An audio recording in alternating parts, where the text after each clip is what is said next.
Your eye is basically a living camera, a lens up front and a screen at the back. So why do millions of people need glasses to see clearly? In this video, we'll tour the eye in plain language, see how it focuses on near and far objects automatically, and then understand exactly what goes wrong in the 3 common vision defects, and how a simple lens fixes each. No prior knowledge needed. Let's look inside. Light enters through the cornea, the clear bulge at the very front, and that's actually where most of the bending happens.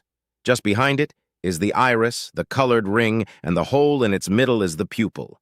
The iris widens or narrows the pupil to control how much light gets in, small in bright light, wide in the dark.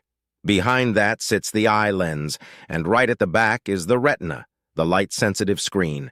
Cells on the retina turn light into electrical signals that travel down the optic nerve to the brain.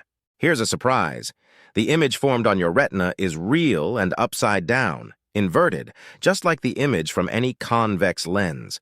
Your brain quietly flips it the right way up so you never notice. The eye's job is to land that image sharply on the retina, whether the object is across the room or right in your hand. But near and far objects need different focal lengths. So how does one lens manage both? Through accommodation. Tiny ciliary muscles squeeze or relax the soft eye lens to change its shape. For distant objects, the muscles relax, the lens thins, and its focal length grows. For nearby objects, the muscles contract, the lens fattens, and its focal length shrinks. That automatic refocusing is the power of accommodation. Accommodation has limits. The closest point you can focus on comfortably is the near point, about 25 centimeters for a normal young eye. Try reading text much closer and it blurs. The farthest point you can see clearly is the far point, infinity for a normal eye. So a healthy eye sees everything from 25 centimeters out to infinity. When that range breaks, you get a defect of vision. Defect 1, myopia, or nearsightedness. A myopic person sees nearby things fine, but distant things look blurry. The reason: the eye focuses the image of a distant object slightly in front of the retina instead of on it, usually because the eyeball is too long or the lens too curved. Their far point has moved closer than infinity. The fix is to move that image back onto the retina, so we need to spread the rays out a little before they enter the eye. That's exactly what a concave, diverging lens does. So myopia is corrected with a concave lens of the right power. Nearsighted concave lens. Defect 2, hypermetropia or farsightedness, the opposite problem. The person sees distant objects clearly but can't focus on nearby ones. Here, the image of a close object would form behind the retina because the eyeball is too short or the lens's focal length too long.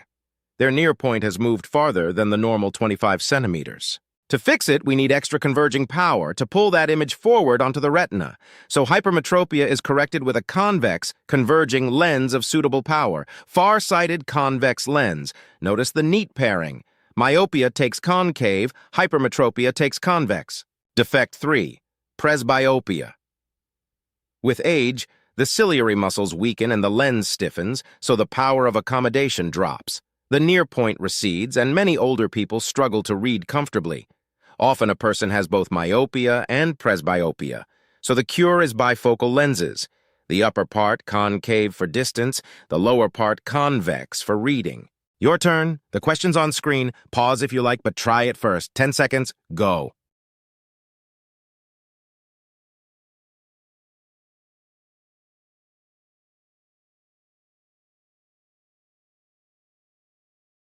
Myopia is nearsightedness.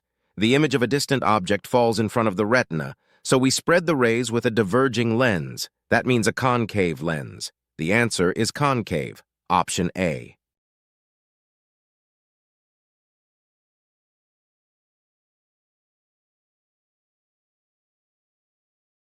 And that's the human eye and its defects.